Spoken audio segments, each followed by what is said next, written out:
પડ્યા હોય, બેન્ચો પડ્યો હોય, હાર્મોનિયમ પડ્યો હોય તોય પૂછે, અલા તમે ભજન કરવા આયા? ના, વેચવા કાઢ્યું લઈ જાઓ. કોક મરી ગયું હોય એની ઠાઠરી લઈને જતા હોય તોય પૂછે, અલા એ મરી ગયો? ના, નહીં મરી ગયો, એ તારા બાપાને ગામમાં ઓટો મારવા લઈ જઈએ. પૂછે બહુ બોલો.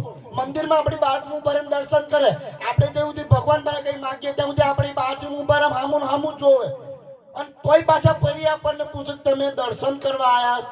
ના, જૂના ચંપલ મૂકી નવા લેવા આયા. એટલે ઘણા માણસો પૂછે બહુ સારું છે. મારા બેન ભાવિકાબેન વસાવા, આપણા વસાવા સમાજની દીકરી છે, ખૂબ સારું નામ છે. એક જોરદાર તાળી પડે બધા બેન માટે, ભાવિકાબેન માટે. એનું કારણ છે કે માં ભગવતી માં સરસ્વતીની કૃપા હોય ને, ભલા માણસ એ જ આ સ્ટેજ ઉપરથી બોલી શકે, એ જ આ સ્ટેજ ઉપરથી વગાડી શકે કે સાંભળી લેજો કે તમારી પાસે ગમે એટલા પૈસા હોય, તમારી પાસે ગમે એટલી સંપત્તિ હોય, સાહેબ કદાચ તમે રૂપિયા ખર્ચી તમારા દીકરાને હારામાં હારો ડોક્ટર બનાવીએ કો, સાંભળી લેજો. તમારી પાસે ગમે એટલા રૂપિયા હોય, એ રૂપિયા ખર્ચી અને કદાચ તમે તમારા છોકરાને હારામાં હારો ડોક્ટર બનાવી દો, હારામાં હારો એન્જિનિયર બનાવી દો, હારામાં હારો ચિત્રકાર બનાવી દો, પણ સાહેબ કલાકાર ક્યારે થવે કે માના ઉદરમાંથી જન્મે છે કલાકાર. માં સરસ્વતીમાં ભગવતીની કૃપા હોય ને, ભલા માણસ એ જ સ્ટેજ ઉપરથી બોલી શકે, એ સ્ટેજ ઉપરથી વગાડી શકે. શીખી કારીગર થવાય, કલાકાર ના થવાય. હા, મુદ્દાની વાત એ છે કે શીખી અને તમે કારીગર બની શકો, બાકી કલાકાર તો માં ભગવતીની મેર હોય ને, ભલા માણસ એ જ કલાકાર બની શકે. એટલે મેં બેન માટે એટલે કીધું, કારણ કે બહેનો કાંઈ તો ભૂકા કાઢ નાખે. જોજો, હા, મોટા ભાગે અત્યારે બેનો ધૂન વધારે ગાય, કોઈ કોઈનું નથી રે, કોઈ કોઈનું નથી રે. તા ખાવા કઈ જઈશ?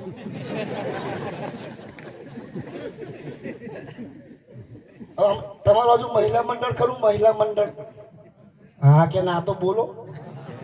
કારણ કે મારી તો એટલું બધું ડેન્જર મહિલા મંડળ છે કે બપોર 12 વાગે હોય ના જાવ, આખા ભજનમાં એક જ તાલ વાગતો હોય, ઉઠી બેઠી તોય. બપોર 12 વાગે હોય કે રામ ધૂન લાગી, ગોપાલ ધૂન લાગી, રામ ધૂન લાગી, ગોપાલ ધૂન લાગી. એટલે મેં કીધું તું તારી ઘેર જા, પેલી ડોસી મને ભૂખ લાગી. હારું કમર બેન છે, હારું ગાય. બાકી લગ્નમાં બધા બેનો ગીતો ગાતા સાંભળજો. લગ્નમાં એક તો 3 દિવસનો કાર્યક્રમ હોય, મોહન થાર કાઢેલો હોય, અવાજ દઈ ગયો હોય, તોય બેનો લગ્નમાં ગીતો ગાય. એટલા બધા ડેન્જર ગીતો ગાય કે ફુલહાર નો ગજરો ને ફૂલડા ના મોતી, અમાર ભાઈ ને ખબર નથી કે ગોમડાની ગોતી. પેલા હારી વરે પાછાનો પડે એ ગાય કે ફુલહાર નો ગજરો ને ગુલાબ નો ગોટો, અમાર બેન ને ખબર નથી ગયો તો એના બાપા કરતા મોટો. એટલે માં ભગવતીમાં સરસ્વતીની કૃપા હોય ને, ભલા માણસ એ જ સ્ટેજ ઉપરથી બોલીએ કે હમણાં વચ્ચે મારો ભાવનગરમાં કાર્યક્રમ હતો. ભાવનગર એક જણો મને કે હાર્દિકભાઈ મને બોલવા દો. મેં કીધું લે ભાઈ તું બોલ. તો એને તો હાથમાં માઇક્રોફોન પકડીને બોલવાનું ચાલુ કર્યું કે ભાન વગરના ભાઈઓ ને બહેનો. મેં કીધું ભાન વગરના નહીં, ભાવનગરના. શબ્દોની મજા છે. આમાં પબ્લિક બેઠી ને, અમારે વસંતભાઈ કીધું ને, અમુક કલાકારને જોવા આવતો હોય, કલાકારે હું પહેર્યું, એવા ઘણા લોકો હોય. પબ્લિક બેઠી ને એમાં અમુક હોના બલ્બ બેઠા હોય, જેને તૈયારી ખબર પડી જાય કે હું શું કહેવા માંગુ. અમુક 50 ના બેઠા હોય, થોડીક વાર પછી ખબર પડે. અમુક તો ઉડી ગયેલા બેઠા હોય, ઘેર જઈને માથું ખંજવાર, હાર્દિકભાઈ શું કહેતા હતા બોલો. પછી આ બહેનો બેઠા એની મજા છે. જોજો, આ બહેનો બેઠા એની મજા છે. સાંભળજો, હમણાં 2-4 બહેનો ભેગા થઈને પાણીપુરી વાળા લારીએ પાણીપુરી ખાતા હતા. 2-4 બહેનો ભેગા થઈને પાણીપુરી ખાતા હતા. અલગ અલગ ફ્લેવર વાળી આવે છે ને, આ ફુદીનાનું પાણી આવે, લીંબુ પાણી આવે, તીખું મીઠું પાણી આવે, ખાટું મીઠું પાણી આવે. પેલા બેને બધા પાણી ટેસ્ટ કર્યા. બેન તે બાજુમાં પડેલી એક ડોલ જોઈ ગયા. બેન કે ભાઈ મને પેલી ડોલમાંથી પાણી ભરી નાખ. પાણીપુરી વાળો કે બેન હું તમને ખવડાવું છું, બરાબર છે.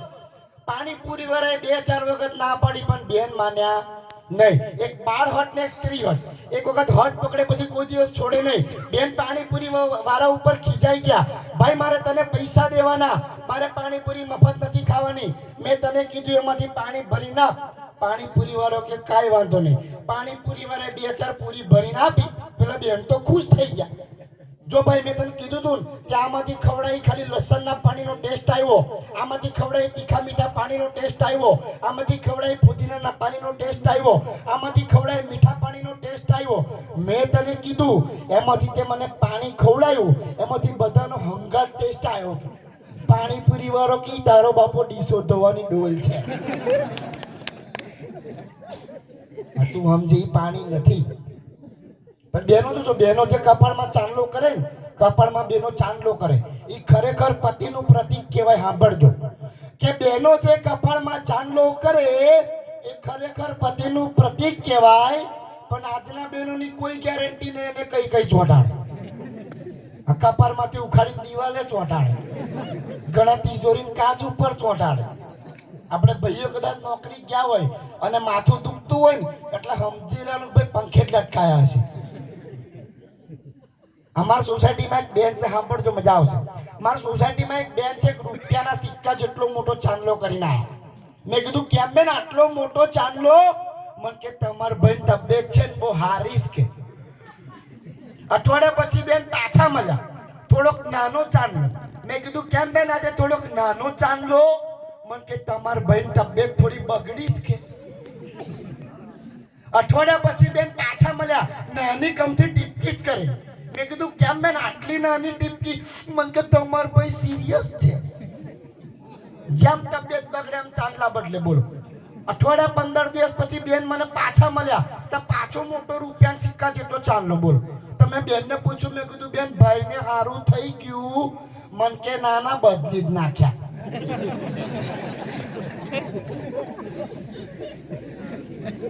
બદલતા વારનો લાગ્યા જિંદગી. હમણાં 2-4 બેનો જોજો, સુરતના વચ્ચે પૂર આવેલું. સરકારી અધિકારી સહાય માટે બધું નોંધતા હતા. પૂરાને સહાય કરે સરકાર. એ સરકારી અધિકારી સહાય માટે બધું નોંધતા હતા કે જેનું જે તણાઈ ગયું હોય એ નવું આપો. તો કોકના ઢોરા તણાઈ ગયા તો કે નોંધું, કોકની ગાડીઓ તણાઈ ગઈ તો કે નોંધું, કોકની રિક્ષા તણાઈ ગઈ તો કે નોંધું. બે બેનો બેઠા બેઠા વાતો કરે. એક બેન બીજા બેન ને કે મારા ઘરવાળા તણાઈ ગયા છે. એની બેનપણી કે નંધાઈ દે. પેલા બેન નંધાવાઈ ગયા. બોલો, સરકારી અધિકારી કે તમારા ઘરવાળા કેવા હતા? તો કે રંગે રૂપાળા હતા, ટોપી પહેરેલી હતી, ચશ્મા પહેરેલા હતા, બૂટ પહેરેલા હતા. એન બેનપણી કે જુઠ્ઠું કઈ બોલે કે તાર ઘરવાળો કે કદરૂપો હતો? તો કે તું શાંતિ રાખ ને, સરકાર હારો ઓધીલા વત્તે ને હું વાંધો આવે. આ તમે લોકો હાલથી ચાય મૂકી દીધી. આ ચા છે કલાકારની કુળદેવી કહેવાય. પણ અમુક જગ્યાએ છે ને દૂધ ફાટી જાય તે સુધી નહીં મૂકતા. બોલો કે ચા ને ઇંગ્લિશમાં કહેવાય ટી. ઠંડી થાય તા પી, ઘર ઘરમાં પેઠી, હોજનની એઠી તો લાગે બહુ મેઠી. કે રામ રાજ में दूध मिले, कृष्ण राज में घी. કે राम राज में दूध मिले અને કૃષ્ણ રાજ में घी. આ કળયુગ में ચા મિલે તો નસવાડી વાસી ફૂકી ફૂકીને પી. એટલે તમારે ચાનો વારો આવી ગયો, કલાકારનો વારો ચાલે. પણ મજા આવે મિત્રો, આ માણસના જીવન છે મજા. આવો સરસ મજાનો વાતોનો દોર જામો ત્યારે એક વાત કહેવાનું મન થાય કે चमेली के बाग में माली न हो तो बाग किस काम का. चमेली के बाग में माली न हो तो बाग किस काम का. और जिस ससुराल में साली न हो वो ससुराल किस काम का. और जिस प्रोग्राम में ताली न हो वो प्रोग्राम किस काम का. वो प्रोग्राम किस काम का. આવું તમે ખખડ તો અમને થોડી મજા આવે. બાકી હમણાં વચ્ચે 2-4 બહેનો ભેગા થઈ વાતો કરતા કરતા ઝઘડી પડ્યા. એક બેન બીજી બેન ને એક લાફો મારીશ ને તો 34 દાંત પાડી દઈશ. મેં કીધું બેન દાંત તો 32 જ આવે. મને કે મને ખબર હતી તું વચ્ચે બોલવાનો, તારાય 2 ગણ લીધા. બોલા 12 દાંત ગણી લેનું હું કરી લ્યો તમે કોમન. પણ મજા આવે મિત્રો. આ માણ હમણાં તો 2-4 બહેનો ભેગા થઈને આમ કરે. મેં કીધું બેન આ શું કરો છો? તો કે મેં નખ ઘસીએ જ કે. તમે કીધું નખ ઘસવાથી ફાયદો હું? મને કે નખ ઘસીએ ને તો વાળ કાળા થાય ને વાળ લાંબા થાય. તો બે બેનો આમ મોઢે ડૂચો મારીને બેઠા હતા આમ કરી. મેં કીધું બેન તમારે નથી નખ ઘસવા, તમારે નથી વાળ લાંબા ને કાળા કરવા. મને કે હાર્દિકભાઈ જવા દો ને વાત, કે વધારે નખ ગઈ ગયા તો મૂછોય ફૂટીશ કે.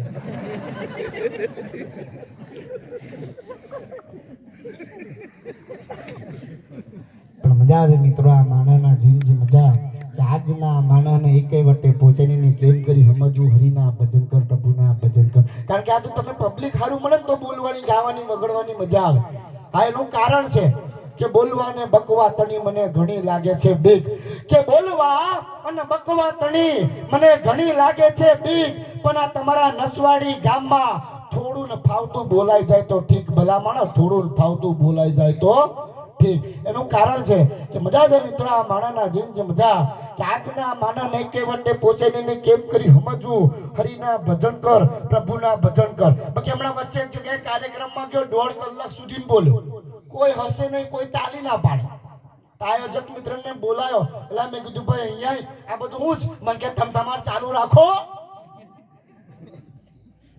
ફરી કલાક સુધી બોલ્યો ફરી કોઈ હશે નહીં ફરી કોઈ તાલી ના પાડે પેલા આયોજક મિત્રને મેં ફરી બોલાયો એટલે મેં કીધું ભાઈ અહીંયા બધું હું છે મને કે તમે તમારે ચાલુ રાખો ને યાર એમ કરતા કરતા 3.5 કલાક થયા પછી હું પગે લાગ્યો મેં કીધું ભાઈ તમે બધાએ મને શાંતિથી 3.5 કલાક સુધી સાંભળ્યો તે બદલ તમારો બધાનો ખૂબ ખૂબ આભાર મેં કીધું એક જોરદાર તાળી પાડો મારા માટે તોય કોઈ તાલી ના પડે કોઈ હસે ના પછી આયોજકને મેં બોલાયો એટલે મેં કીધું ભાઈ અહીંયા હું કંટાળી ગયા બધું હું છે મને કે બેરા મૂંગાનું સંમેલન છે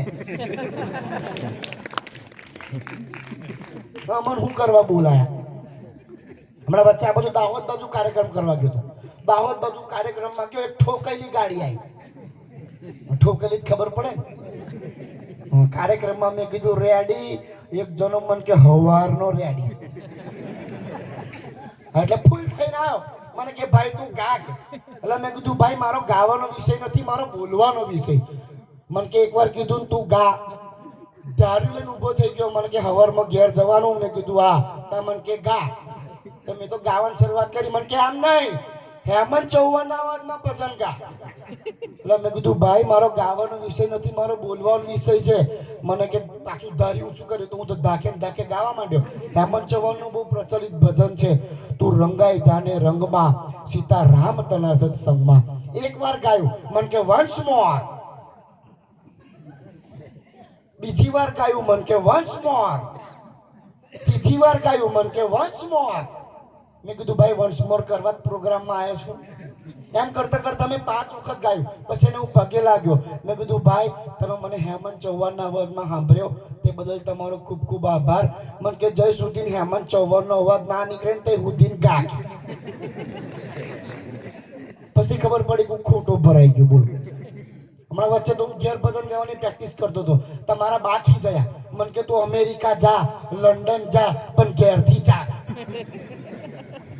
મેં કીધું બા એવું કેવું હું કલાકાર છું શીખું છું બહાર કદાચ બધા મને ના સાંભળે તું તો મારી બાછો તને નથી ગમતું મને કે તું ગઈશ ને તો હું આપઘાત કરી લઈશ વિચાર કરો હું કેવું ગાતો હોય તો મને લાગ્યું ખોટું મેં કીધું બા તું આપઘાત ના કર હું જ આપઘાત કરી નાખું હાર્મોનિયમ લીધું દોરડું લીધું મારું ખેતર છે ખેતરમાં આંબાનું ઝાડ છે આંબાના ઝાડ ઉપર દોરડું લટકાવી અને આત્મહત્યા કરવાની કોશિશ કરતો હતો અને રોડ ઉપરથી પીએસઆઈ સાહેબની ગાડી નીકળી સાહેબ મને જોઈ ગયા સાહેબ મને બૂમ પાડી ઓય શું કરે મેં કીધું સાહેબ આત્મહત્યા કરું છું મને કે ગુનો કહેવાય મેં કીધું સાહેબ ગુનો હાનો કહેવાય આ ખેતર મારું આ દોરડું મારું આ જીવ મારો ગુનો હાનો કહેવાય મને કે ના ગુનો કહેવાય તાર તકલીફ હું જ મેં કીધું સાહેબ હું કલાકાર છું ગઉં છું કોઈ સાંભળતું નથી સાહેબ મને કે ચિંતા ના કરે અમે 2 દિવસ ઓટી કરીને આવ્યો છું કોઈ ના સાંભળે કઈ વાંધો નહીં તું ગા હું સાંભળું મેં તો ખુશ થઈ ગયો તો સાહેબને મારી સામે બેહાડ્યા હું સાહેબની સામે બેસી ગયો આખો બંધ કરીને ભજન ગાવાની શરૂઆત કરી 1.5 કલાક સુધી ભજન ગાયા આખો બંધ કરીને 1.5 કલાક સુધી ભજન કર્યા અને 1.5 કલાક પછી આંખો ખોલી તો અમે પીએસઆઈ લટકે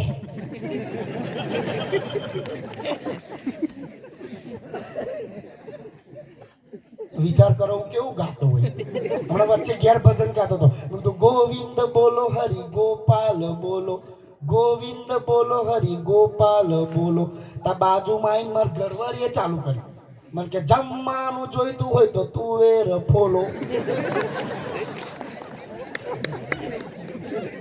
મેં કીધું હવે નહીં મેર પડે હવે ફૂલવી જ પડશે આ તો અહીં આપણે ભાઈઓ ભલે ગમે એટલી મોટી મૂછો રાખતા સાંભળજો હા કે આ સૂર્ય કોઈની સામે ઝૂકતો નથી ને પહાડ કોઈની સામે નમતો નથી. સાંભળજો કે આ સૂર્ય કોઈની સામે ઝૂકતો નથી ને પહાડ કોઈની સામે નમતો નથી, પણ મને ગુજરાતી હોવાનો ગર્વ છે સાહેબ. આ ગુજરાતી માણસ બાયડી સિવાય કોઈના બાપથી ડરતો નથી. આપણે ભાઈએ ભલે ગમે એટલી મોટી મૂછો રાખીએ, ભાઈ એમની આગળ આપણો ના મેરાવ.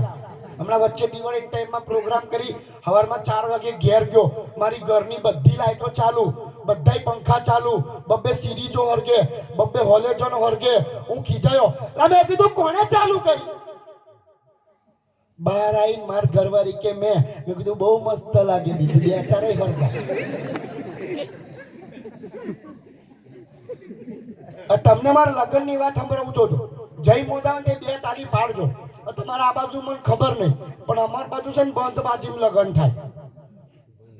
બંધ બાજીમાં એટલે કે જોવા નહીં જવાનું, વડીલો નક્કી કરે એ ફાઇનલ. આપણે ઘેર આવીને ઘૂંઘટ ઊંચો કરીએ ને તાર ખબર પડે કે આપણું ભવિષ્ય. ચશ્મા વાળી છે, ચશ્મા વગરની. બોલો, તેથી મારો નંબર બંધ બાજીમાં લાગેલો. અને અમાર બાજુ છે ને મેટાડોલ બાદ જાન લઈ જાય, બધા મેટાડોલ જોઈ ને, મેટાડોલ એમાં જાન લઈ જાય. તેથી મારો નંબર બંધ બાજીમાં લાગેલો. એવા ડોહા છે નક્કી કરાયેલા. બોલો, હવે મારા લગ્ન વસંત પંચમીના તો એ કઈ મેટાડોલ જ ના ખાલી મળે. મારા એક ભાઈ બન મને કે હાર્દિકભાઈ એમ્બ્યુલન્સ પડીશ કે, એટલે મેં કીધું ના ચાલે. મને કે તમન શું તો કે આગળ ચોકડી નહીં દેખાય, તો એમ્બ્યુલન્સ સંકારીને મને મય બેહાડ્યું. અને મય પાછું ગાયન વાગે રામ બોલો ભાઈ રામ, રામ બોલો ભાઈ રામ. એટલે મેં કીધું ભાઈ મારે નથી પરણવા જાવું. મારો ભાઈ બંધ કે ના ચાલે, હું મેટેરિયલ શોધી લાવું. હવે એ ભાઈ મેટેરિયલ શોધી લાવ્યો. અમે બધા એમ્બ્યુલન્સમાંથી નીચે ઉતર્યા. એટલે ડ્રાઈવરને કીધું ભાઈ 2 સીટો, મને કે પાટિયા ફિટ કરું યાર કે. એને જેમ તેમ કરીને પાટિયા ફિટ કર્યા. તો ડ્રાઈવર મેટેરિયલની નીચે બેઠો. એટલે મેં કીધું ભાઈ આ હું કરે? મને કે બ્રેક રિપેર કરું છે યાર. મેં કીધું આપણે જાનમાં જવાનું, હોસ્પિટલમાં નહીં. અને મેં 30 જણા મેટાડોલમાં એવા બેઠેલા કે કોકના માથામાં ખંજવારા તો બીજાને માથું ઘસી લેવાનું. એવો એ કહવા દે, કારણ કે એનો વાર કઈ જાય. અને પછી મેટાડોલ ચાલુ થઈ, ચકરબર ચૂલ બોલી ધૂમ ધડાકા. મચ્છર હોન સિવાયનું બધું ખખડે, ખાલી હોન જ ના ખખડે. અને મેટાડોલ ચાલતી હતી ને ખાડો મને ચીપટી ભરાઈ. પેલા ડ્રાઈવરને કીધું ભાઈ બ્રેક માર. મને કે નહીં વાગતી યાર. એટલે મેં કીધું તું રિપેર કરતો તો? મને કે નહીં થઈ યાર. એટલે મેં કીધું મને ચીપટી ભરાઈ. મને કે બીજો ખાડો આવા દો. હવે બીજો ખાડો અને મારી ચીપટી નીકળી. હવે જે કામમાં મારું નક્કી કર્યું તું એ કામમાં મેં પહોંચ્યા, તો મને તો સીધો બાજટ ઉપર જ પધરાઈ દીધો. મારા સસરાને કીધું ભાઈ મારો વરઘોડો કાઢવાનો. મને કે હું વરઘોડો? કે કેટલું મોડું થઈ ગયું. હવે હું બાજટ ઉપર જઈને બેઠો, તો જોડે મોટી પાઇપ, તો મારા મિત્રો બેઠા. પેલો ગોર મહારાજ કે અહીં કઈ બેવો છે? એટલે મેં કીધું મહારાજ ભલે બેઠા, મારા મિત્રો છે. મને કે હું બેવા દો, કન્યા કઈ બે છે? તમે કીધું કેમ આટલી મોટી? મને કે આ પાઇટાઈ નો નહીં પડવાની. અને મને પડશે એવો છૂટો. મેં કીધું માન ન માન દાગીનો મોટો છે. પછી મહારાજે વિધિ ચાલુ કરી. મહારાજ કે કન્યા પધરાવ સાવધાન, કન્યા પધરાવ સાવધાન, કન્યા પધરાવ સાવધાન. તા તેની 4 બેન પણ ઘરમાંથી દયડીને કાઢ લાવવા જાણ. પેલું લીમડા થડ્યું ના દે લાગતું. અને દૂરથી જવું તો લાગે પેલું જૂનું ચૂંટણીનું બોર્ડ ના આવતું હોય. જેવી આઈને પાટ ઉપર બેઠી, પાટના પાયા લઈ ગયા ચડ્ડો. પેલા પાને કે મેં કઈ જન્મ લઈ લીધો. પછી મહારાજે વિધિ ચાલુ કરી. મહારાજ કે ચપટી ભરી ચોખા નાખો. તા તો મોટો ચપટો, તઈને ચપટામાં ચોખા ખા. મહારાજને કીધું જલ્દી વિધિ પતાવો, બાકી કટ્ટો મંગાવવો પડશે. ફોટોગ્રાફર પાછો મારો ભાઈબંધ ફોટોગ્રાફર મારા કાનમાં એમ કહી ગયો. મને કે હાર્દિકભાઈ તમારો ભાભીનો બેનો હંગાત ફોટો મને કે નહીં આવે. 2 માંથી ગમે તે એકનો જ આવશે. અને પછી તો મને એક ફોટો બતાવીશ. મને કે ભાભીનો ખાલી ખંભો જ આવ્યો છે. મેં કીધું રહેવા દે ભાઈ, મને નહીં ધંધો કરવો. પછી આવે હસ્ત મેળાપ. હવે આપણે પેલી વાર પરણા કે તેના થોડા ટ્યુશન આવે. તમારા ભાઈબંધે મને કીધેલું. મને કે હાર્દિકભાઈ હસ્ત મેળાપ પકડ છે. મને કે ભાભીના તમે ગલગલિયા કરજો. એટલે મેં કીધું હું ગલગલિયા? કઈ એનો હાથ ને કઈ મારો હાથ. એટલે 1.5 વીઘામાં જીસીબી ફરતું એવું લાગે. તમાર પેલા બેન પણ શીખવાડેલું તેને મને કહું રે ચાલુ કરે તો હું તો ઊંચો નીચો. અને પછી આવે છેલ્લે વિદાય કે કરુણતાનો કોઈ પ્રસંગ હોય તો દીકરીની વિદાય છે. આ દુનિયાની અંદર કરુણતાનો કોઈ પ્રસંગ હોય તો એ દીકરીની વિદાય છે. કદાચ તમારા ગામમાં કોક મરી ગયું હોય એ કરુણતા નથી, પણ સાચી કરુણતા એ વાતની છે કે ઘોડિયામાં સૂતેલી દીકરી એ પાપા પગલી કરતી મોટી થાય અને જ્યારે લગ્નમાંથી દીકરીની વિદાય હોય ત્યારે દીકરીનો બાપ એમ કહેતો હોય કે કાળજા કેરો કટકો મારો હાથથી છૂટી ગયો. અને હજી પૈના સિંચાનો રિવાજ છે અને શ્રીફળ વધારવામાં આવે છે, પણ શ્રીફળના ટુકડાથી થતા ભલામણો એ દીકરીને વડાવતા એના બાપના હૃદયના ટુકડા થાય છે. પણ મારા બધું ઊંધું ચાલતું હતું. આ વિદાય વખત બધા હસતા હતા, હું રડતો હતો. જેવી મારી પત્ની વિદાય લઈને મેટાડોરમાં બેઠી, આગળથી ડ્રાઈવર સંગત મેટાડોર અધ્ધર. ડ્રાઈવર મને કે હાર્દિકભાઈ સામાન નહીં, એટલે હું પાછળ જોતો ખરો. અને બેનોએ ગીત ચાલુ કર્યું, બેની બા સાસરે જાશે ગાડીમાં એકલા માસે. મુકુ બેની બા સાસરે જાશે ને ગાડીમાં એકલો માસે તો વરરાજાનું ડેકીમ ગાલવાના છે. અને લગન વખત જોજો ગીતો ગાતા બેનો સાંભળજો. વીરો મારો ઝગમગ થાય એ 12 મહિના પછી વીરન દશા જોજો. આ ફ્રીજ ના આપતા પતે ટીવી ના ચાલુ થાય, ટીવી ના પતે સોફા સેટ ના ચાલુ થાય, સોફા સેટ ના પતે વોશિંગ મશીન ના ચાલુ થાય, વોશિંગ મશીન ના પતે તો આમાં એલઈડી ટીવી ના ચાલુ થાય. આપણે હપ્તાય પતી જાય, આપણે ભયોય પતી જાય. બહેનોનો જોજો, બહેનોનો છે ને તમે લગ્ન પહેલા ફોટો જોજો. બહેનો લગ્ન પહેલા આમ જ હોય સિંગલ બોડીના, અને લગ્ન પછી બેન્ટેણે.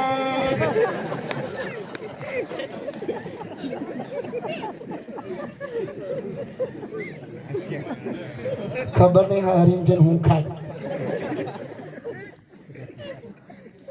સમજા છે મિત્રો, આ માનવના જીવ જે મજા કે આજના માનવને કેવા ટેપો છે ને કેમ કરી સમજવું. હરિના ભજન કર, પ્રભુના ભજન કર. કારણ કે આજનો માનવ આવો સરસ મજાનો જ્યારે વાતનો દૂર જામ્યો છે. અને હું કાયમ ગાય માતાની વાત કોઈ પણ કાર્યક્રમમાં કરું છું. એનું કારણ છે કે ગામડામાં ગાય માતાની પૂજા કરીને ગાય માતા રોટલો ખવડાવે. સાંભળજો કે ગામડામાં ગાય માતાની પૂજા કરે અને ગાય માતાને રોટલો ખવડાવે. અમારી સિટીમાં એવું કશું નહીં. રોટલો ના ખડે તેને પણ બિચારીને દંડો મારીને ભગાડે. બોલો. પણ સિટીના વિસ્તારમાં જાવ તો જોજો મોટા ભાગની ગાયો છે ને એ કચરા પેટીના ડબ્બા પાસે ઊભી કચરો જ ખાતી હોય. એનું કારણ છે કે બિચારીને સિટી વિસ્તારમાં રોટલો મળે નહીં, ઘાસ ચારો મળે નહીં, તો બિચારી ખાય ઊભી પ્લાસ્ટિક ખાય. વિચાર કરો તમે. અને કદાચ ગાય માતા મારા તમારા આંગણે આવે છે, કે ગાય માતા કદાચ મારા તમારા આંગણે આવે છે, જે સિટીમાં રહેતા હોય ખાસ સાંભળજો કે ગાય માતા કદાચ મારા તમારા આંગણે આવે છે ને તો એ મારા તમારા બટકું રોટલા હારું નથી આવતી. ભલા માણસ એ 5,000 વર્ષ પહેલા એ કૃષ્ણ કાનુડો, એ કાળીઓ ઠાકર સાહેબ જે ગાય માતાની સેવા કરતા હતા, એમને ગાય માતાને વચન આપેલું છે કે હું કળિયુગમાં પણ જન્મ લઈશ અને ગાય માતા કદાચ મારા તમારા આંગણે આવે છે ને ભલામણો એ ઘેર તપાસ કરવા માટે આવે છે કે આ ઘરમાં મારો કાળિયો ઠાકર છે, આ ઘરમાં મારો કાળિયો ઠાકર છે, આ ઘરમાં મારો કાળિયો ઠાકર છે. પણ હજી ગાય માતાને કઈ કાળિયો ઠાકર જડતો નથી, બધે કાળા કંસત પાકે. એટલે ગાય માતાને ઘેર ભટકવું પડે. અને અત્યારે અમદાવાદ ને મુંબઈ જેવા મોટા શહેરોમાં જુઓ કતલખાના વધી ગયા છે. અમદાવાદ ને મુંબઈ જેવા મોટા શહેરોમાં જ્યારે ગાયોના કતલખાના વધી ગયા છે અને જ્યારે ગાય માતાના ગળા ઉપર જ્યારે કરવત ચલાવવામાં આવે કે ગાય માતાના ગળા ઉપર જ્યારે છરી ચલાવવામાં આવે ત્યારે ગાય માતા શું કહેતા હોય કે મને પાલવી તો ભલે પાલવી, હું નંદના નેહની ગાવલડી, કે મને પાલવી તો ભલે પાલવી પણ મને ખીલેથી છોડવી નહોતી. આ ખીલેથી છોડી તો ભલે છોડી પણ મને રસ્તે રઝળવી મૂકવી નહોતી. આ રસ્તે રડતી મૂકી તો ભલે મૂકી પણ મને કચરો ખાવા દેવો નહોતો. આ કચરો ખાવા દીધો તો ભલે ખાવા દીધો, મને કતલખાને વેચવી નહોતી. આ કતલખાને વેચી તો ભલે વેચી, મારા પર છરી ચલાવી નહોતી. આ છરી ચલાવી તો ભલે ચલાવી, પણ મારા ટુકડા કરવા નહોતા.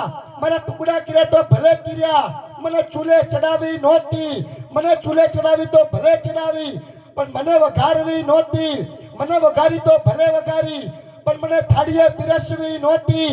આ થાળીએ પીરસી તો ભલે પીરસી, પણ મારો કોડિયો કરવો નહોતો. મારો કોડિયો કર્યો તો ભલે કર્યો, પણ મને મોંમાં મૂકવી નહોતી. અને મોંમાં મૂકીને તો ભલે મૂકી મારા બાપ, પણ ઈ મોથી મને માં કહેવી નહોતી ભલામણો. આ માં શબ્દ હતો ને સાહેબ, કે માં શબ્દ ઉપર આપણા કવિઓ એટલે બધો ભાર મૂક્યો કે માં બોલો એટલે તમારું મોઢું ખુલી જાય, અને બાપ બોલો તો બંધ થઈ જાય. ટ્રાય મારો મારી જુઓ, હજુ આ પેલા ભાઈ ટ્રાય મારી જુઓ. ખબર જ હોય કે આટલું બધું બોલે ને તો વિશ્વાસ ના કે આ ભાઈ સાચું કેસ કે જો ટ્રાય માર લે પાછા. હું આ બધું ચેક તપાસ કરતા હોય હા, ખાલી ધ્યાન બોલવા ના હોય, પણ મજા આવે મિત્રો. એટલે કહેવાનો મતલબ કે માય તો માને બીજા બધા વગડા ના વાહ. કે મારો કવિ એમ લખતો હોય કે આ મોટે બોલું માં તો મને હાથન નાનપણ સાંભળે, અને પછી આ મીઠપ કરી આ બધી મજા મને કડવી લાગે કાગડા. કે મળે નહીં પ્રભુ નહીં માં, અને પછી અવતાર ધારણ કર્યો, અને યશોદાના ખોડે ખેલતા કાન કહેવાના કાગડા. એટલો મીઠો માનો પ્રેમ. પણ માનો પ્રેમ કેવો હોય જોજો, કે 5 વર્ષનું નાનું બાળક ઈ પાપા પગલી કરતું ફળિયામાં દોડતું હોય, આકાશની માથે વાદળ છાયા હોય, વીજળીના ઝબકારા થતા હોય, જટાક જાટ એમ કહે કે વીજળી પડવાની તૈયારી હોય, અને નાનકડું બાળક કદાચ જો એ વીજળીના ચમકારે ભયભીત થઈ અને દોડતું માના ખોડામાં ચાલ્યું જાય, અને માં આમ કરીને પોતાના હાડલાનો પછીડો નાખી દે. તેથી બાળક એ માના ખોડામાં હૂતું વસ્તુ એટલું બોલે કે હવે કે વીજળીના બાપની તાકાત નથી કે મારી ઉપર પડે, કારણ કે મારી ઉપર મારી માના હાડલાનો પાલ આવશે. ભલા માણસ એ ગમે તેમાં હોય ભલે, માં ખોડિયાર હોય તોય ભલે, માં ચામુંડા હોય તોય ભલે, માં કાળકા હોય તોય ભલે, અને જન્મ દેનારી મારી તમારી પોતાની માં હોય તોય ભલે. જોરદાર તાળી બધા પોતાના મા બાપ માટે પાડો. એનું કારણ છે કે ભૂલો ભલે બીજું બધું માં બાપને ભૂલશો નહીં. ગણિત છે ઉપકાર એના, એ કદી વિસરશો નહીં. આ લાખ કમાવ્યા હોય ભલે, પણ સાહેબ તેથી મારા તમારા મા બાપ નો ઠર્યા. આ લાખ નહીં પણ રાખ છે, એ માનવું ભૂલશો નહીં. ભૂલો ભલે બીજું બધું માં બાપને ભૂલશો નહીં. એક જોરદાર તાળી ફરી અમારા દિનેશભાઈ માટે પાડો. એનું કારણ છે સાહેબ, આવા ભગવાનના કાર્યો દૂરની વાત છે, આવા ડાયરા દૂરની વાત છે સાહેબ. જીવતા મા બાપની સેવા આજના દીકરાઓ નથી કરતા. અમે ગામડે જઈને જોયેલા કિસ્સા છે. અમને એક દીકરાના નવા લગ્ન થયા, સાંભળજો મજા આવશે. એક દીકરાના નવા લગ્ન થયા, 4 દિવસ થયા, એની પત્ની કે આ તમારા ઘરડા મા બાપ આપણા ઘરમાં રહે, મને ગમતું નથી, આપણે એમને વૃદ્ધાશ્રમમાં મૂકી આવીએ. પેલો દીકરો કે હું મારા મા બાપનો એકનો એક આધાર, હું મારા મા બાપનો એકનો એક દીકરો, એમને કેવી રીતે વૃદ્ધાશ્રમમાં મૂકી આવું? એની ઘરવાળી કે તમે એમને વૃદ્ધાશ્રમમાં નહીં મૂકી આવો તો હું છૂટાછેડા લઈ લઈશ. દીકરો કે એમ થોડી તને છૂટાછેડા આલું, 8.5 લાખનો ખર્ચો કર્યો. દીકરો કે કાંઈ વાંધો નહીં. બીજા દિવસે સવારમાં એને ગાડી ભાડે કરી, પાછળ એના મા બાપને બેહાડ્યા, કપડાના પોટલા ભર્યા, અને આગળ ઘરવાળીને બેહાડી અને ગાડી જવા દીધી. ગાડી વૃદ્ધાશ્રમમાં જવાને બદલે પોતાના હારીમ જવા દીધી. તઈ જણીની ઘરવાળી કે તારા મમ્મી પપ્પાને લઈ લે. પેલી કે મારા મા બાપનું વૃદ્ધાશ્રમમાં શું કામ? દીકરો બહુ સમજુ હતો. એ કે મારા મા બાપ બિચારા એકલા શું કરે, આ જોડે વેવરની કંપની જોઈએ. આ સમજણ છે, પણ માણસ સાચું જીવન જીવે તો મજા બોલ. બાકી હમણાં વચ્ચે એક જગ્યાએ હોટલમાં જમવા ગયો, એક વેટર આવ્યો, મને કે કાકા હું ખાશો? મેં ઓર્ડર નોંધાયો. 15 મિનિટ થઈ, કઈ ના આવ્યું, બીજો વેટર આવ્યો, મને કે કાકા હું ખાશો? મેં ફરી ઓર્ડર નોંધાયો. 1.5 કલાક થયો, કશું આઈટમ નહીં. ચોથો વેટર આવ્યો, મને કે કાકા હું ખાશો? મારી ખોપરી ગઈ. મેં કીધું કાનના બધા વેટરો જ આયા કરે, કાકા હું ખાશો? 1.5 કલાક રાહ જોઈને તો 5મો વેટર આવ્યો, મને કે કાકા હું ખાશો? હું કોઈ ટેબલ ખુરશી હટાઈ લે, 2-4 ગોલમ ખાઈ લઉં. કાનો મંડે હું ખાશો પણ મજા છે મિત્રો આ માણસના જીન જે મજા કે આજના માણસને એકે વાટે પહોંચીને કેમ કરી અમુક જગ્યાએ એવા કાર્યક્રમ કરતા હોય મંદિર